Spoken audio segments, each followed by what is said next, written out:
Caveat दाखिल की है, कोई आदेश पारित होने से पहले सुनवाई की मांग की है। वक्फ कानून के खिलाफ दाखिल हो चुकी हैं कई याचिकाएं।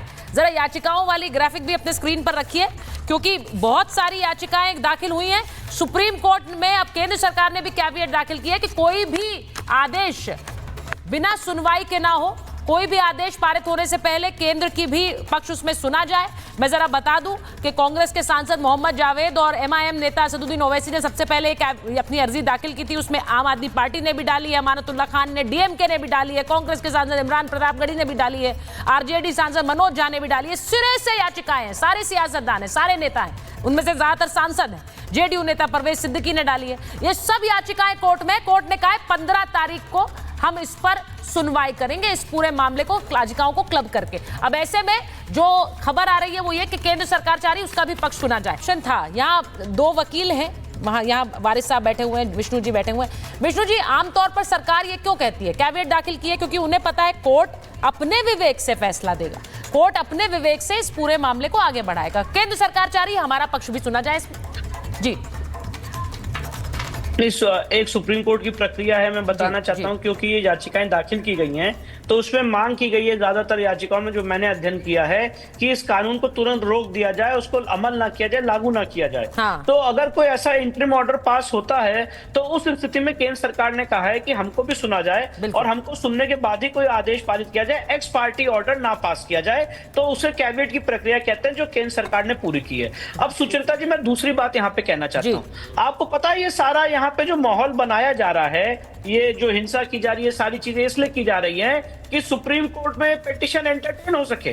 क्योंकि आपको पता है सुचरिता जी, लॉ क्या है, कानून ये है कि आप इन सारी याचिकाओं को हाई कोर्ट में भी फाइल कर सकते थे। अभी यहाँ पे मेरे बहुत वरिष्ठ और सीनियर हर्षवर्धन जी कह रहे थे, बहुत अच्छी बात उन्होंने कही, कि अलग अलग राज्यों में जो है मंदिर अधिग्रहण के कानून है।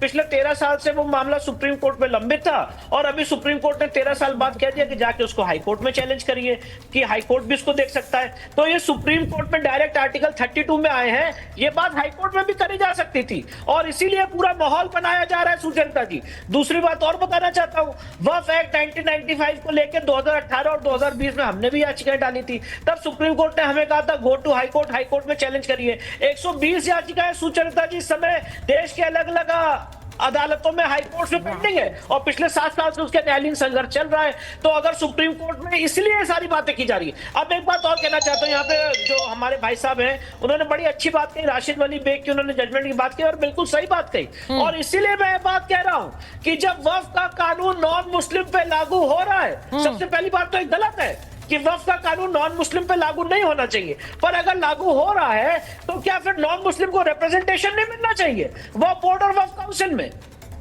देखिए, सवाल उन्होंने बहुत सही बात कही, राशिद वली बेग का जजमेंट है, वो जजमेंट उन्होंने भी पढ़ा है, मैंने भी पढ़ा है। और मथुरा श्री कृष्ण जन्मभूमि के केस में जो वहां से सीनियर काउंसिल आर्ग्यू करते हैं, उन्होंने भी ये बात कोर्ट में कही कि राशिद वली बेग का जजमेंट है। अब सवाल ये, आपको पता है सुचरिता जी, पर्सन एग्रीव्ड शब्द था, इसको कांग्रेस गवर्नमेंट 2013 में लाई, उससे पहले पर्सन इंटरेस्टेड था और पर्सन इंटरेस्टेड में सुप्रीम कोर्ट के 2 जजमेंट तो उसको पलट दिया गया।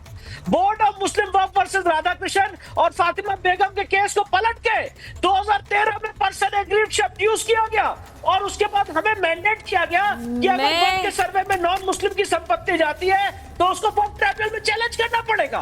तो मैं यही बात कह रहा हूं, अगर मेरे को वक्फ ट्राइब्यूनल में चैलेंज करना पड़ेगा, एक नॉन मुस्लिम पे वो सर्वे का कानून लागू होगा, तो फिर नॉन मुस्लिम वक्फ बोर्ड और वक्फ काउंसिल में क्यों नहीं रहेगा? राशिद साहब, या तो आप ये बात 15 याचिकाएं सुप्रीम कोर्ट में, 15 याचिकाएं, 15 अप्रैल को कोर्ट सुनवाई की बात कर रहा है। आप क्योंकि मुस्लिम पर्सनल लॉ बोर्ड को भी रिप्रेजेंट करते हैं, इसलिए मैं आपसे पूछ रही हूँ, कोर्ट में, साउथ इंडिया, बिल्कुल, आप क्योंकि यहाँ याचिकाएं कोर्ट में है, तो ये मामला कोर्ट से बाहर आकर सड़कों पर आगजनी और हिंसा में क्यों तब्दील होगा? ये उग्रता मुझे मेरे देश में देखने को क्यों मिलेगी जब यहाँ पर संवैधानिक तरीके हैं किसी भी मसले को हल करने के लिए? आप ये वक्फ बोर्ड नहीं, हिंदू बोर्ड भी है, ईसाई बोर्ड भी है, इसमें ऐसे सिख बोर्ड भी है, इनके पास जमीन है। हाँ, सिर्फ टारगेट मुसलमानों को क्यों?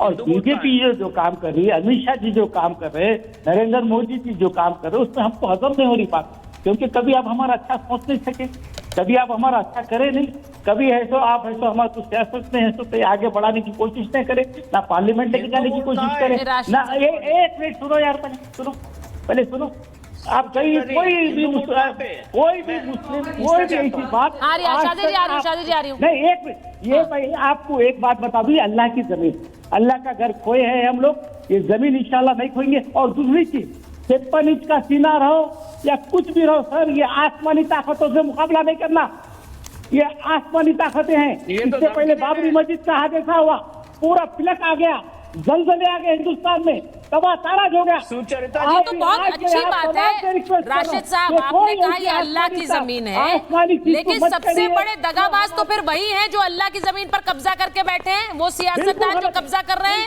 जिनमें अतीक अहमद है, जिसमें ये शख्स हैं जिन्हें जो अपने आप को मुगलों का वंशज बता रहे हैं, ये ऐसे नेताओं की भरमार पड़ी हुई है जो इसी जमीन पर कब्जा कर रहे हैं। सबसे बड़े दगाबाज तो यही है शाजिया जी। बिल्कुल बिल्कुल बिल्कुल। मैं भाई साहब से पूछना चाह रही हूँ। हाँ नहीं, मैं भाई साहब से देखिए बहुत सारी यहाँ पे बातें हुई हुई हैं। हाँ। और मैं भाई साहब से पूछना चाह रही हूँ, आप कह रहे हैं कि आपने हमारे लिए कुछ नहीं किया, नुमाइंदगी से है, यानी कि सरकार में संसद में कितने लोग जाते हैं, पॉलिटिकल रिप्रेजेंटेशन।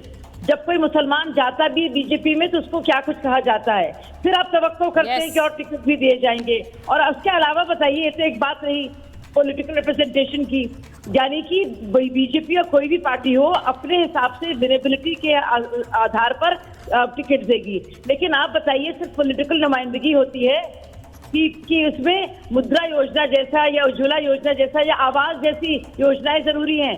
आप तो बताइए, इन सारी पार्टियों ने अब जो अपने को सेक्युलर कहती है, क्या क्या इतने सालों से?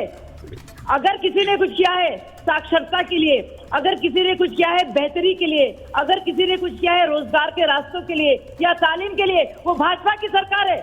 और आप बताइए, अल्लाह की जमीन है, अल्लाह की जमीन है, इस अल्लाह की जमीन में मैं आपसे पूछती हूँ भाई साहब, इस अल्लाह की जमीन 9 लाख एकड़ की जो हो गई है, उस 9 लाख एकड़ में कितने एकड़ अपने आपने यूनिवर्सिटीज बना दी?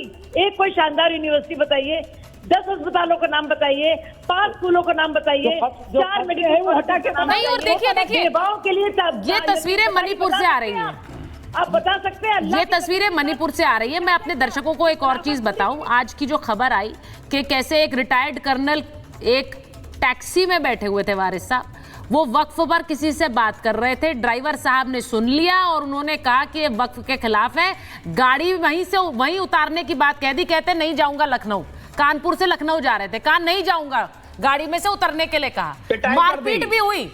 अब ये मामले सर देखिए, ये बहुत डेंजरस, मैं बार बार कह रही हूं, क्योंकि वो व्यक्ति रिटायर्ड कर्नल फोन पर वक्फ पर बात कर रहे थे, ड्राइवर को पसंद नहीं आया, ड्राइवर ने कहा ये वक्फ के खिलाफ है, मैं गाड़ी में नहीं लेके जाऊंगा। ये छोटे इंसिडेंट है वारिस साहब, ये बहुत बड़ा एक नमूना भी है कि एक बड़ा क्या हो सकता है। मैं आपकी बात का जवाब देता हूँ सुचेता जी। 1-2 बात आपके सामने रखना चाहूँगा। पहले मेरे दोस्त विष्णु जैन ने कहा कि सुप्रीम कोर्ट के अंदर डायरेक्टली चले गए, तो आर्टिकल 32 ऑफ द कॉन्स्टिट्यूशन इसकी इजाज़त देता है कि अगर आप एग्री टू आपका फंडामेंटल राइट छीने जा रहे हैं तो आप सुप्रीम कोर्ट में जा सकते हैं। देश के एक बहुत बड़े वरिष्ठ पत्रकार भी डायरेक्ट लोअर कोर्ट के ऑर्डर को सुप्रीम कोर्ट में चैलेंज किए थे, उनको वहाँ से रिलीफ मिला था रात के वक्त, सबको पता है ये वाली बात, मुझे बोलने की ज़रूरत नहीं है। अब बात नंबर 2, सुचेता जी देखिए, कानून में प्रावधान जो है उसका तो पूरा पालन किया जा रहा है। जो 14 लोगों ने याचिका दायर की है तो कानून के दायरे में रहकर दायर की है सुप्रीम कोर्ट के अंदर याचिका,